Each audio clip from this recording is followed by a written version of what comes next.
Hi, marketers. This is Dots, and welcome to the Marketing Leadership Podcast.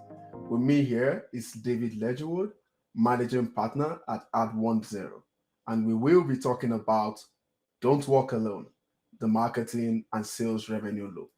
I know you guys are ready, so let's get it. Hey, Ledge, how are you doing? It's good to be here, Dots. Thanks for having me, man. Yeah, I'm so excited having you, join this podcast and also having this episode. And if you look at the title there, it's kind of like a cheeky reference to the Liverpool Football Club, where they say they will never walk alone. Uh, so I digress. Yeah, so as we start here, could you please tell us a little bit about your role, Sure. yourself and your background?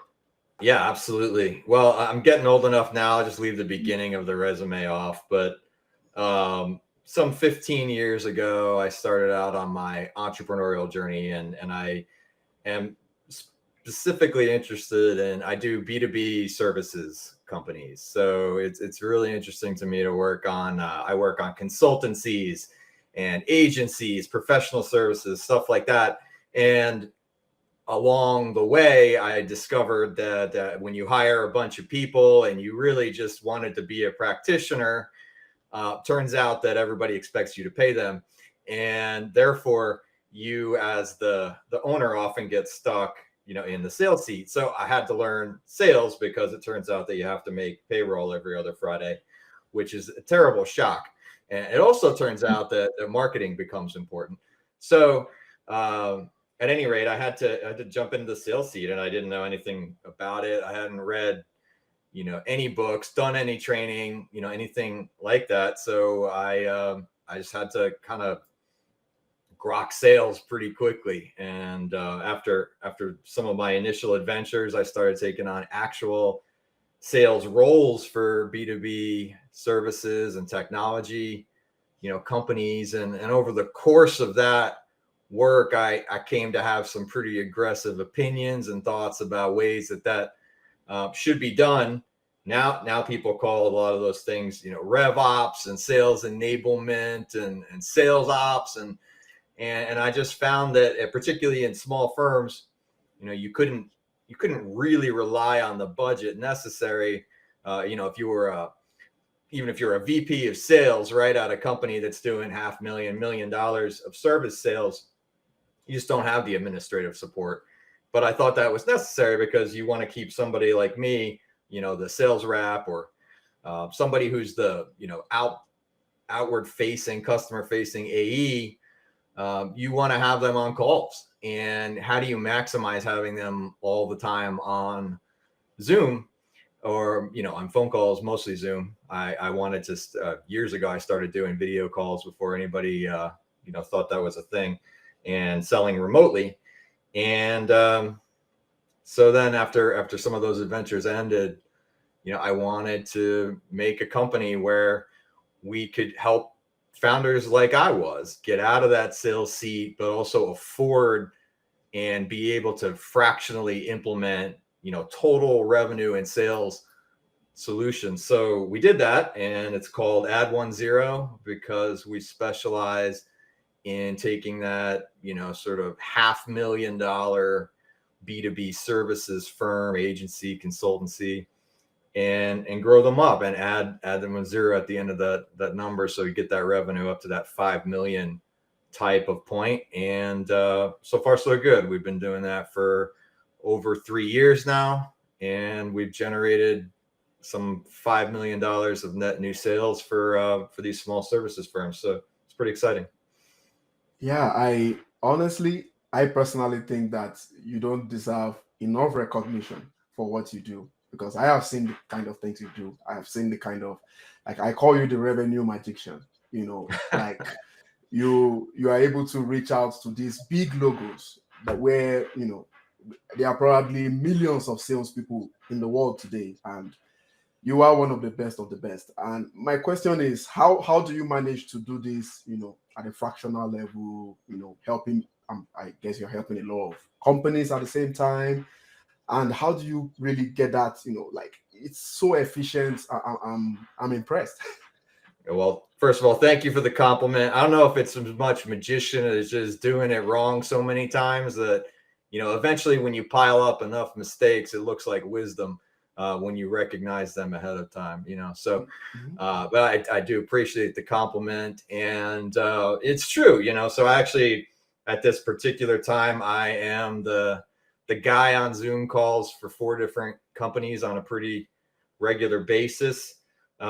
We built all kinds of operational hacks, or I'll call them solutions now. They were hacks originally, but they're Mhm. pretty good. And so we have all kinds of color coding and Chrome profiles and zaps flashing all over the place to make calendars do stuff that they weren't designed to do.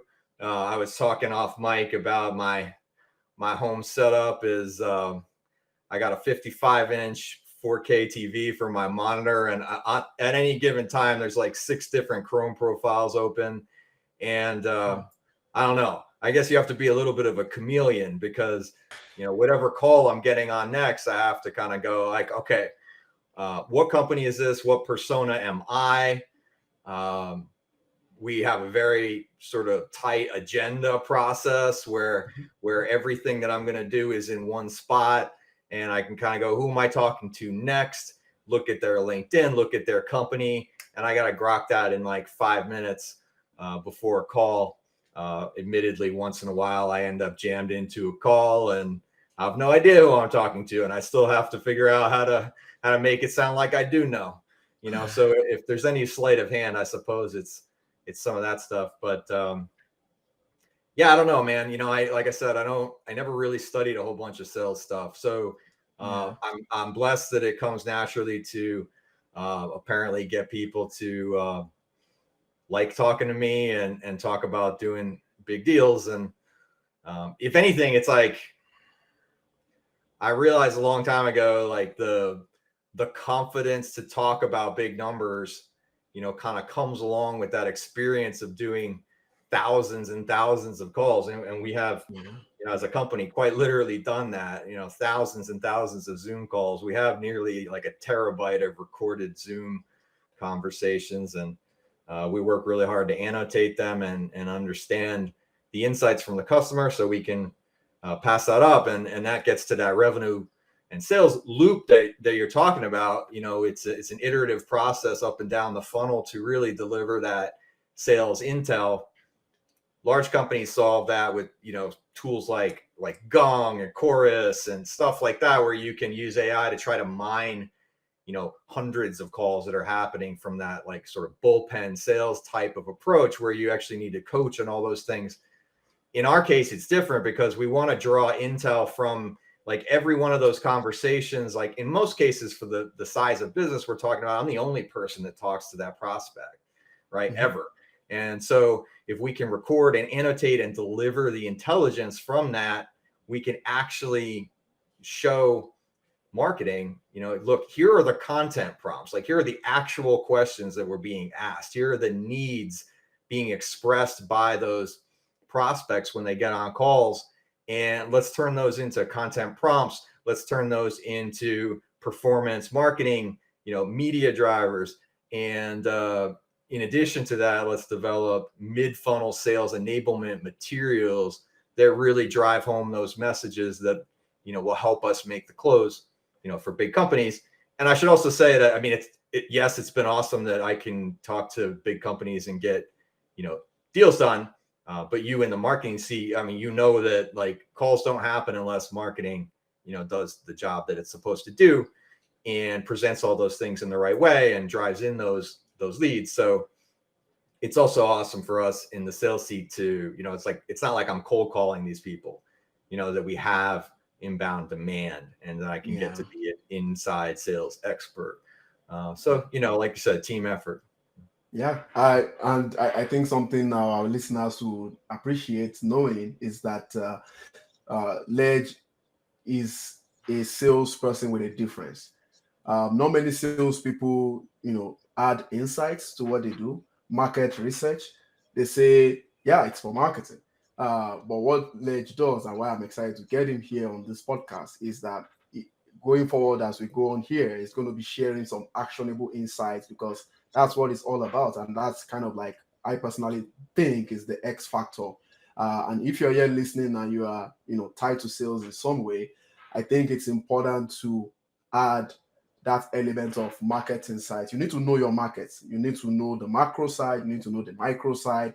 You need to be able to proactively uh, communicate these ideas to other members of the company, which is something like I noticed.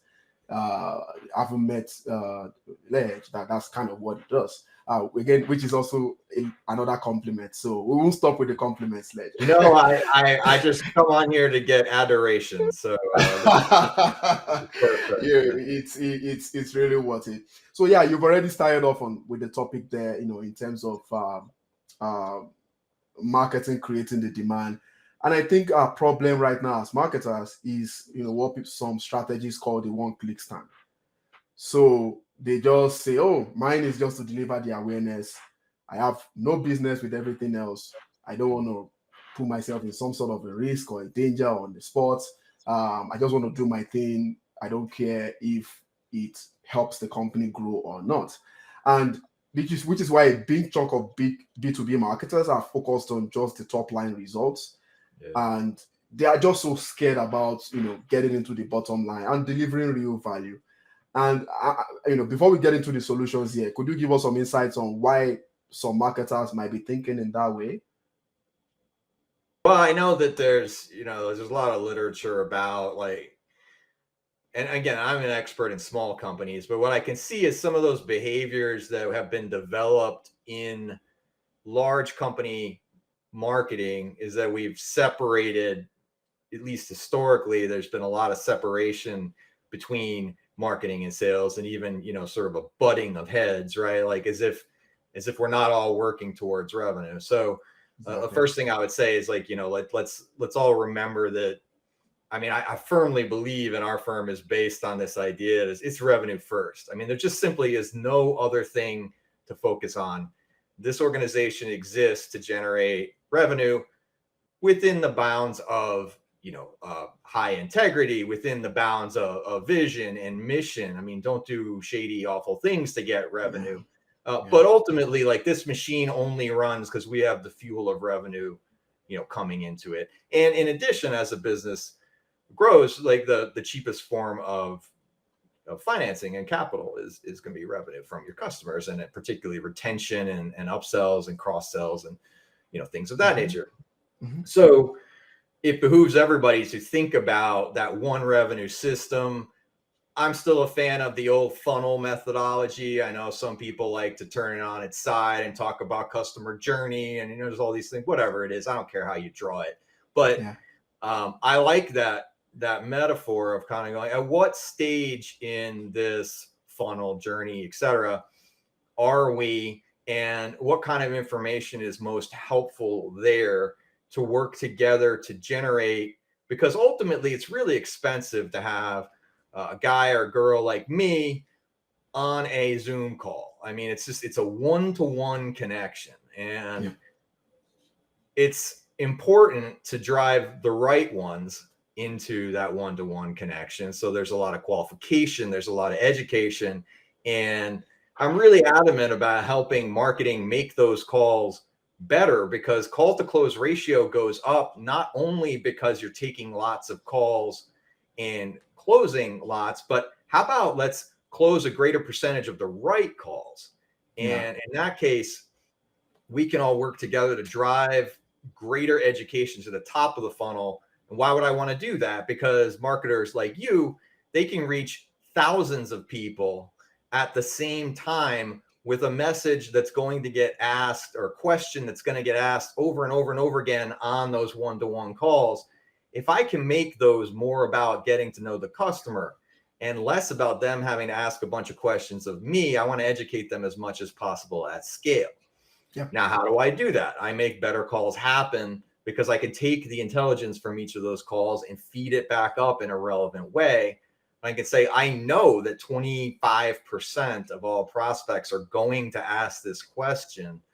Therefore, that's a marketing content prompt that's very important, because now I don't need to answer that question again and again and again.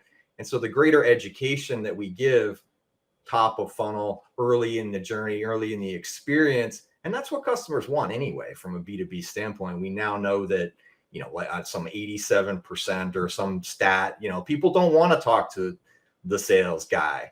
They probably don't want to have that burden of calls. So we try to give as much information as possible to help people qualify in or out, and then we can talk about their specific needs when that call happens. So I mean, it just simply has to be that way. And I'm concerned that businesses don't think about it that way, because marketers, they don't just want that one click, right? Or they shouldn't. We should all be, I mean, performance marketing ought to be measured, I believe, around like shared revenue goals. I mean, are we or are we not driving the right people in to have conversations at the right time? And that goes into that long form demand gen too, or long term demand gen, right? Yeah. Like there's a very tiny percentage of people that want what we do right now and have the possibility of finding and clicking on that thing right now. That's performance. Yeah. But 95% of that's going to be, demand gen. And I've had guests on my own podcast talking about that. And for a while, I think we got lazy with data-driven marketing, and we all hammered on 5%. Like, let's get that immediate intent data. Like somebody's shopping right now and they need our thing. It turns out that 95% of the people don't need the thing right now, but they do respond to being made aware of our brand. So. Yeah, absolutely. And after each point with my guests, I often try to share some lessons with my listeners, and a lot to unpack here. First, my thoughts generally is, honestly, if you're an enterprise, you should run as a startup. That is what I think. I think the fact that companies like GE are doing very well online digital marketing, despite being a core B2B company, with some B2B, B2C, is just because they call themselves the 100-plus-year-old startup. And I think it's not just a statement. I think it's just the way it runs. I think enterprises should, we had this discussion offline. Enterprises should run almost like, with a startup mentality. And what am I saying with that?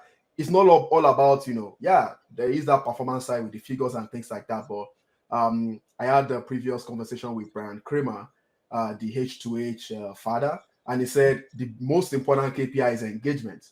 And that's kind of what you just said here. Like, you communicating with marketing to say, see, marketing, sales, through our conversations with prospects, they are asking for so, and so. Would it not be important to add that to your messaging? Add that to the decision making funnel that you guys are working with? That is some collaboration there. And I think due to what sales is doing, marketing or marketers should also be able to reciprocate that by asking sales, what's the quality of the leads being generated? What are some of the signals that are bringing in these leads? What are the conversion criteria like? At what terms are they converting? What are some of the other channels through which they convert? And so on and so forth. So that top to bottom collaboration is very, very important. I will repeat again, listeners. If you want to deliver commercial value, great commercial value, that is not only going to grow your career, but it's also going to grow the company you work with, it's important to not just sit on the lane of marketing.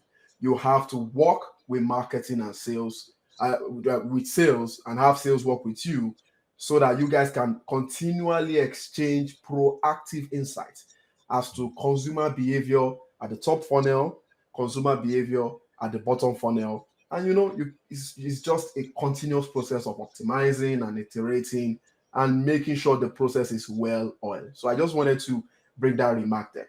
Moving on to the next question, Ledge. For some of us who are already getting comfortable with everything we've said so far, I think sometimes the biggest challenge is the friction itself. And I think you've spoken a bit about that already, the friction between marketing and sales. So what are some of your top 3 ideas on, how marketers, especially performance marketers, can better collaborate without friction? Yeah, It's interesting, right? And you could see where organizational friction comes from between, any functions that are set up with different, I don't know, maybe different incentive structures, So I think the biggest thing is for leadership to be able to kind of go, listen, these are the two or three core things that we're going for, and everybody's going to be measured on that. So one of the mistakes that can be made is marketing's measured by how many MQLs you generate, and sales is measured by how many closes or revenue you generate. Well, like those things are in opposition because sales, Yeah. Gets a bunch of MQLs. So marketing said that these were good. And this is the old like, hey, somebody attended a webinar or somebody downloaded a white paper, or like they must be hot to go. And in fact, that's just simply not the case, right? So the idea that somebody shows a tiny amount of intent and then isn't somehow validated as a lead, I think that we can do better with that. So the first thing is align those incentive structures, and then in tandem with that, at least align on the overall objective and mission and vision. And you might have OKRs or KPIs or whatever those things are. But so why are we here? Like what are we trying to make more of? What are the growth objectives? Are they well aligned? And again, I work with a lot of small companies, and so people will often come and go like, well, let's do sales projections and goals and kind of all those things. And I just go, no, we're not going to do that. You know what my goal is? Like my goal is to close 100% of all the money that exists on the whole planet. I'm going to fail wildly at doing that, but let's work together to maximize, as much as we can. So, in a small company context, and I imagine to some extent, budgeting is well out of the realm of the frontline sales and marketing folks. In many cases, like we invent budgets or we invent projections for sales or sales goals in order to hit how much money we wanted to spend, later on, right? It's the backwards process. Maybe the market can't even support that. And third thing, I think that sales should be at the table and thinking a lot more about, you could have your classic, 4 P's of marketing, right? Like you can't have stuff delegated down and saying, just sell this at this price, position it this way. Sort of the more you create I see tech companies do this all the time. Like we wildly overstaff marketing, and marketing comes with a product launch, and here's the 87-page deck on how to sell this product with 9-point font.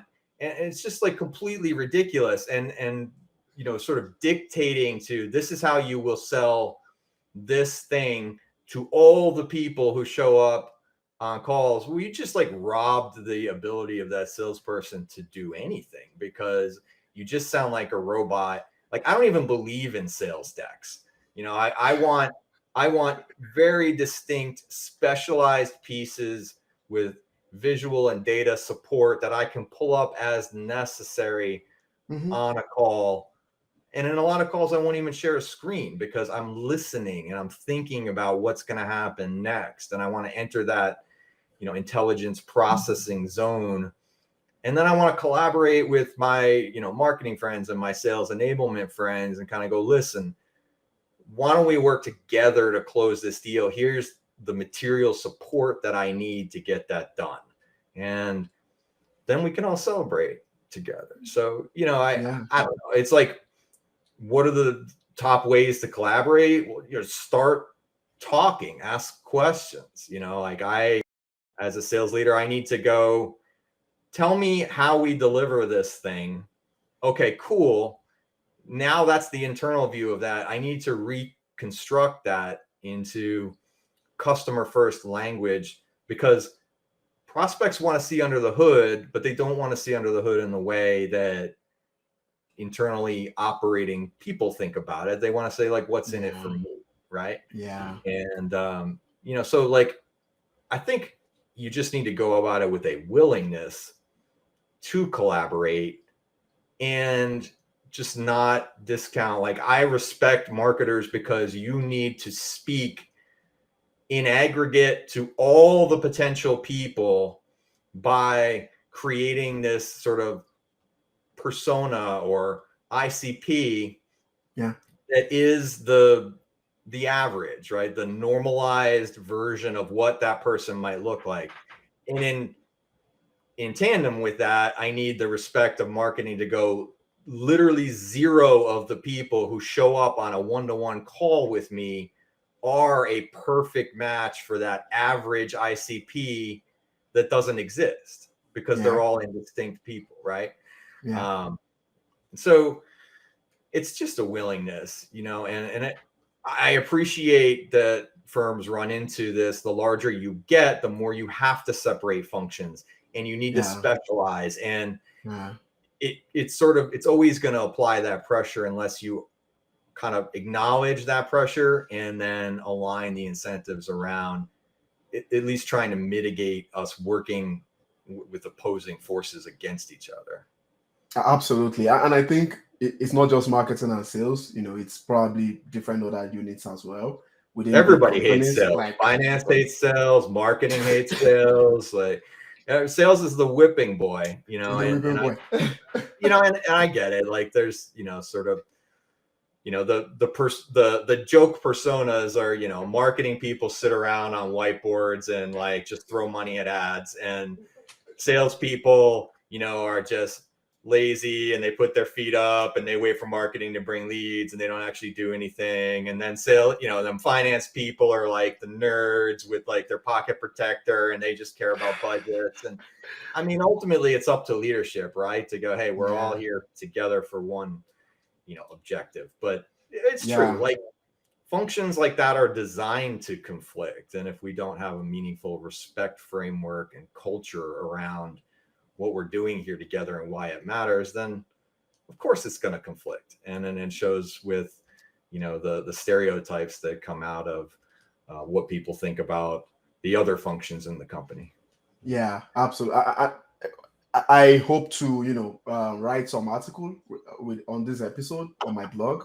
And the truth is that, with all due respect to all marketers, I've been a marketer for 11 years. We need to change our mindset. It's just the way it is. Hey, we We just want need to to make take more out money. I don't fluff. know. Yeah. Let's We cut gotta to the take out chase, fluff. man. Like, Yes, and I let's think just, yeah. if I could Go ahead, go challenge ahead. the marketers in the audience from the sales seat, I would just say that let's be really deliberate. Is in fact, we do have more data than ever. And let's kill off the things that just simply don't have value, and if we Yeah. can't demonstrate some type of short or long-term ROI, ideally both, some channels just suck for some businesses, and stop spending money on it. Or I Yeah. agree we should experiment, but Yeah. we should be agile Yeah. in the sense of like, what do we expect this experiment to move? Did we see any relevant data suggest that it did move? And was it long enough? Was it not long enough? What is a reasonable timeline or horizon? Like, running a podcast, right? Like, people get the wrong idea that like, oh, great, every conversation I have is going to drive in a bunch of leads. No, it won't happen. But you are able to position in demand gen context, and you're probably also, if you're smart about it, able to align with your ABM strategy. So let's get meaningful conversations with the right people who you wanted to have conversations with anyway, thus fueling your demand gen engine. And then let's apply some performance marketing on top of that, which is to say, you're right. I do want an audience to consume that leadership content or thought leadership or brand building content. Cool. Yeah. So how do we drive that? Like, Yeah. that's a complete picture. And a lot of times I think that just like the way blogs used to be, it's like if you just throw a website up with a blog, like you're automatically going to dominate SEO. Like, those days are over. And I think that we're going to see, increasingly rapid change around AI and, all the things there where, original content, authentic content becomes harder and harder to stand out because, relationships may become maybe more valuable because we can't everybody's going to be able to generate content relatively for free. Well, that means like people are actually going to maybe start caring again about talking to individuals, because it's the only place that you can have an authentic connection is by talking to that real human that, at least for the time being, like we can't generate, Ledge showing up on a call and looking this great with AI, but like sooner or later, man, I mean, I'm all about this. Replicate me, clone me, I hope that fake Ledge can close deals, but right now I have to show up and do it. So Yeah, I think human to human conversations will continue to be very important. And I totally agree with you with many of the things you've said. On the finance part as well, thanks for bringing that up. I'd like to ask a follow up question on that. So, when it comes to formulating strategies, I personally, being a revenue driven marketer, I think marketing budget should be a function of the client's lifetime value, not just revenue, which makes the budget become a bit expensive.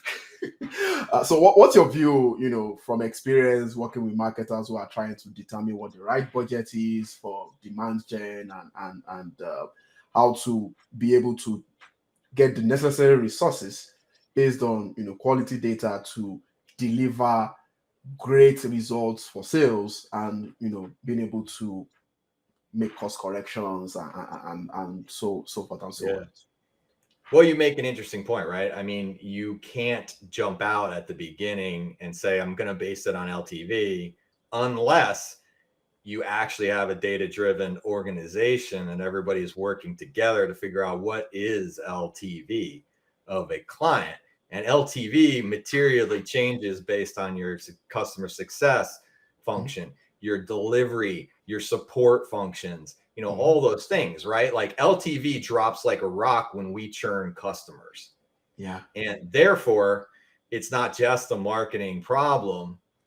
And you want to be able to support across the organization all those touch points. So if I'm a marketer and I'm thinking about LTV as my revenue guidepost and my budget guidepost, that's awesome if LTV is good, which means our churn rate needs to go down, which means I really, really care.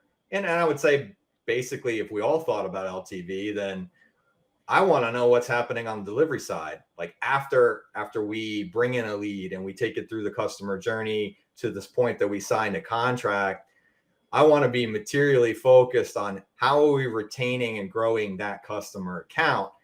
And typically marketing has been allowed to kind of back off from that. And you would see some organizations, that moved customer support and customer success and things like that, at least into like a hybrid role between delivery and marketing and product marketing and support. It's like you can't touch everything, but you almost need to touch everything. And I that's why I do like that overall idea of a revenue first culture. Yeah. That again isn't cutthroat about making money at all costs, but is designed to say, let's make good revenue, making good choices together, all of which draws up LTV. And at the same time, there are peaks and valleys in LTV as well, because, you might hold on to a customer for several years, and that's awesome. Eventually, every customer probably will churn, business stuff changes. And that would also materially impact your overall, LTV, because now the cash cow, graduated, and that's okay too. So yes, I functionally agree with LTV, and I think that it's a cross enterprise or cross business, sort of mandate to think about how do we grow that LTV, which is by nature growing revenue, because we can bring in net new accounts. But I like to skew a business in the sense of revenue mix, right? Like, so how much of our revenue, and it should be a growing portion, comes from existing customers versus net new customers. And you want to have that healthy mix there. So. Yeah, guys, I hope you got that. Having the insights is important. Not being too cutthroat about the insight is also important. And as I digress here, marketers are faced with the challenge of plagiarism these days because they say, I see somebody doing this and it's giving him so clicks, so I'm going to do the same thing. It doesn't work that way. You need to be agile, even with the data, and you should be able to continuously work with sales to get that done. And as a follow up to that question, what are some of the instances you've seen where you have very great revenue marketers? Shameless plug, subscribe to uh, Marketing Leadership Podcast. I'm sure Ledge is going to talk about me in a second. But aside from that, what are some of the instances you've seen of great revenue marketers who have continuously worked with sales in developing as much ROI as possible from a B2B marketing campaign perspective? Marketers who are humble enough to take feedback from sales, Yeah. For example, have sales head of revenue, or even if it's just the lowest person in the sales org chart, sending marketers some marketing idea. How have you seen people who are humble enough to take that idea and test it out instead of saying, oh, what do you guys know about marketing? You have no right to share me stuff. How have you seen people who have really collaborated in the way they should to deliver maximum ROI on marketing campaigns? And what are some of the lessons you've seen from such kinds of performance marketing, maybe channel campaigns or demand chain campaigns or strategies? Yeah. The first thing I liked is some years ago I started to notice that people were talking about revenue marketing, and that made a lot of sense to me. There was less. Performance marketing is a tactic, but the objective base of saying that we are doing this in order to drive more revenue, that alone gives you a context to say, okay, we all care about that. So that's good, or we should all care about that. I mean, if you're ever allowed to sit in a spot where you don't care about revenue, I disagree with that approach and that's up to leadership to make sure that everybody knows here the thing that we're doing and how it makes money. Is that none of us get paid if we don't Exactly. make money. And so, how do you notice good collaboration is just, I think that's a hiring and talent issue, right? Like, this is like, how does our hiring and talent acquisition strategy bring in the types of people who have different ideas and have a willingness to collaborate and are not, sort of people who don't want to work with others, right? Play nice in the sandbox, and realize that we are all No, our that's people super. who are aligned, right? Yeah. And so I can't say that I know exactly how to do that. I've personally never been a really good talent acquisition person. I hire people to do that because it's a blind spot of mine. Personally, and I've said this on other shows, is that when you talk to me, I'm finding the best in you and I'm like almost projecting positive attributes on you. And it's also because I hate interviewing and hiring so much that I just want it to be over with. And, so essentially like because I'm a closer, right? I'm closing you on working with me because I don't want to deal with this crap. And I tend to hire poorly as a result of that. So I know that I need to surround myself with people that can do that, better than me. Because I'm a talker and I'm going to project positive things on you so I can get you to take the job from me when you probably don't deserve the job. So, Exactly.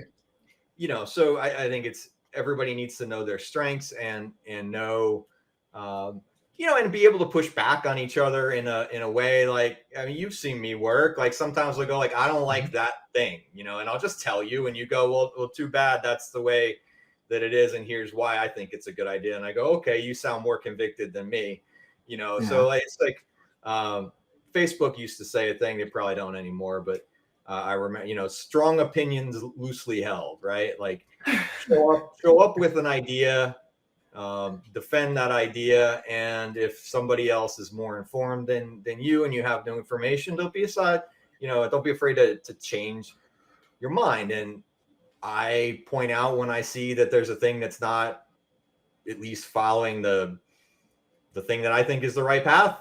Yeah. And I go, but that's not my job. And let me just give you the best intelligence I can possibly do, so that you can make good decisions about how to, spend the money. Right. Yeah. So Yeah.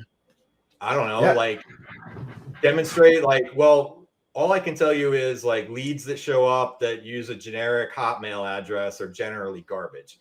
And you can say, well, where do most of the Hotmail addresses come from? Well, they come from poorly optimized PPC Campaigns. ads. So Yeah. then which keywords on them do they come from? Well, it turns out it has a specific correlation. And these are all exercises that we've gone through together. We can say, well, why are we targeting 1,000 different words when in fact some of those words cost us money and deliver crap? But Yeah. that takes a lot of work, and I think some people are just so lazy that they don't spend the time and work. And they also have the disposition, unfortunately, that, it's not my money and I was just told to do this. Yeah.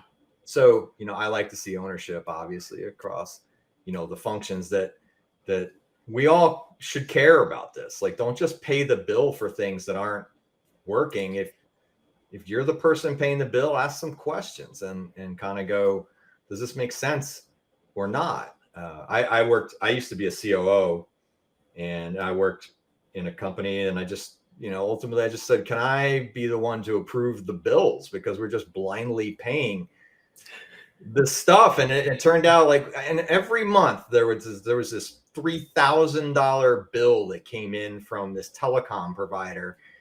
And for years, people have been blindly paying this bill. And I'm just like, what the hell is this? I can't even read this. Like, what is this thing?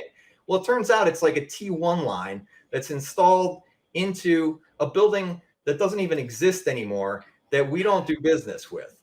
And every month somebody is paying this because nobody took the time to track it down and kind of say, what the hell is this, and turn it off.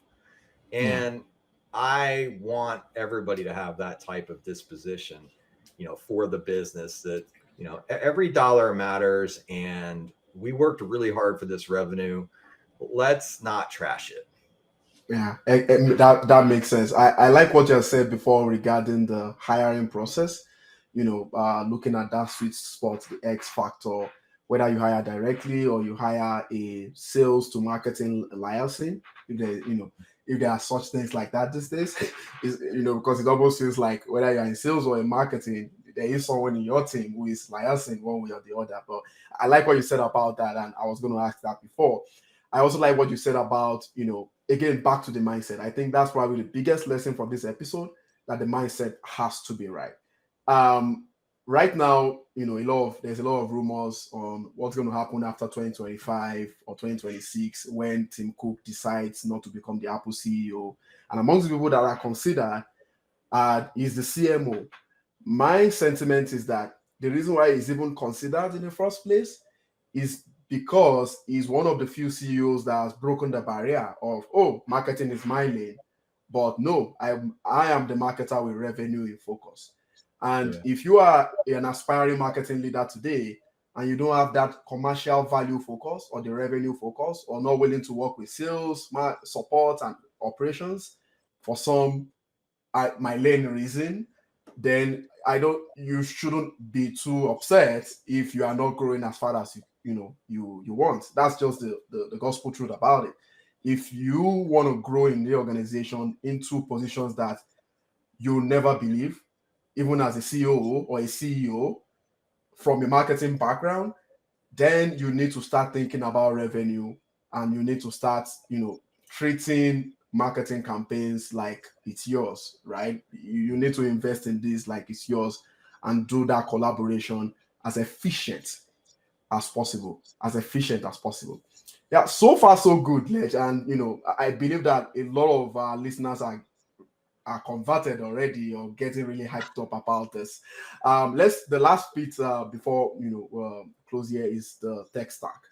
So you at the beginning of the episode you are giving some tips about that, but I would like you to try to flesh that more a little bit on what are the great tech stacks to look at. When it comes to tracking as well, you mentioned a little bit about that in the last reply where you talked about the right keywords for PPC campaigns and things like that.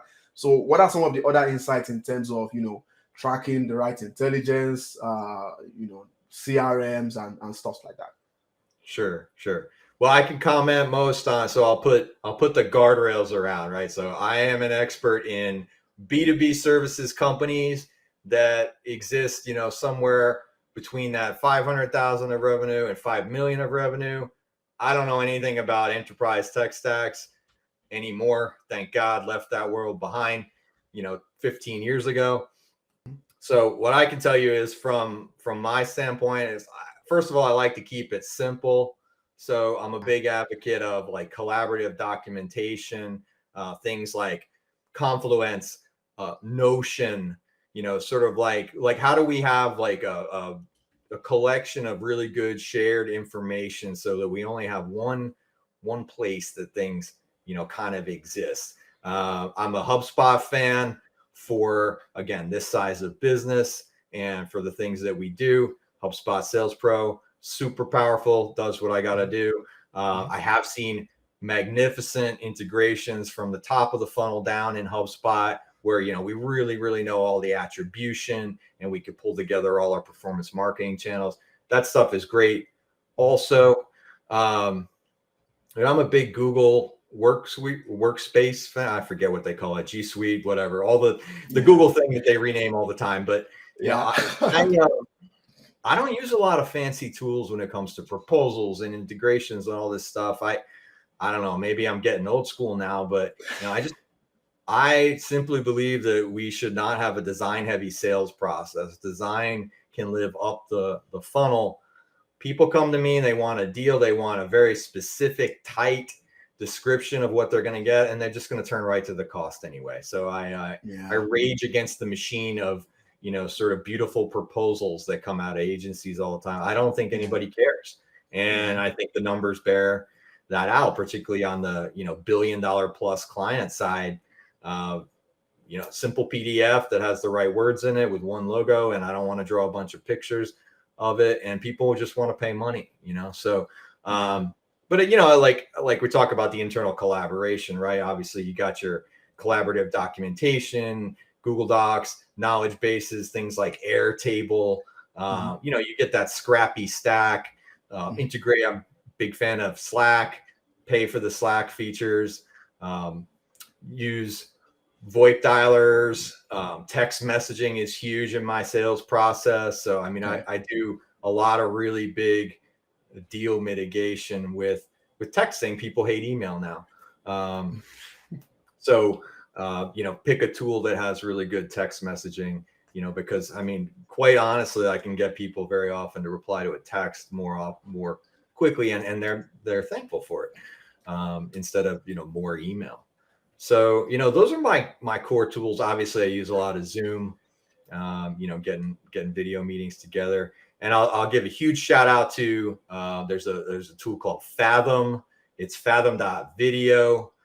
I interviewed the CEO just because I love this thing, and it allows you to, in a very detailed fashion, annotate your Zoom calls and sync it to your CRM and export it for writing proposals and stuff. So my workflow, in order to deliver intelligence up the chain and also use it and document my meetings, Fathom on top of Zoom is super powerful. So I highly recommend check out Fathom.video. It's the thing that does what I was hoping somebody would do for a very, very long time, and I never got what I wanted until I found that tool. So that's about it, though. I keep it simple, man. I run virtually everything in a Chrome instance. If you don't understand Chrome profiles, look at that, because you can separate the different aspects of your life there. I can't even remember. Zeit, I think they call it now. It used to be Cloud App.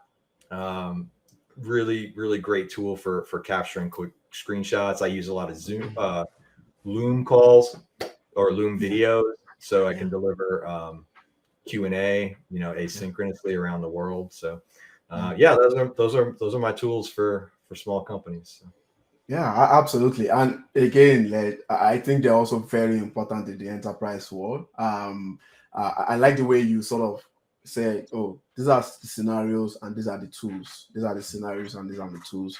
And, in the spirit of the sales marketing loop, I also think that they are very useful for marketers as well. Mhm. Marketer, don't listen here and say, oh, it's just mentioning the salesy tools. No, they are useful in marketing. I am saying that from personal experience, not just with Jake, but many other, revenue leaders out there. So that's awesome. Honestly, Ledge, it's been amazing talking to you today. I've learned so Thank you. much. There were a couple of things I expected to say, which you didn't disappoint. And I'm glad that again listeners and viewers had the chance to, learn a lot from a very seasoned and efficient marketing leader like you. Where can our marketers find you if they need like help, implementing strategies or sales enablement Sure, sure. ideas? Yeah. I am mostly on LinkedIn, David Ledgerwood. You can search me out there. And I interview lots of different B2B leaders on the Leaders of B2B podcast. So if you follow me on LinkedIn, you will see all kinds of interesting snippets of marketers and salespeople and executives and founders and consummate learner and big fan of podcasting there as well. I don't do as much writing as I would like, so you can definitely check me on those channels, and I'm always happy to have dialogue. Yeah, absolutely. That's awesome. That's all for today, guys. Thanks for listening. See more episodes at dotslovesmarketing.com and subscribe to the Marketing Leadership Podcast on Apple and Spotify. Till next episode, connect the dots. Thank you for listening to the Marketing Leadership Podcast, brought to you by Dots Loves Marketing. There will be links to any resources mentioned in today's show notes. If you enjoyed this episode, please leave a 5-star review and be sure to subscribe so you never miss an episode.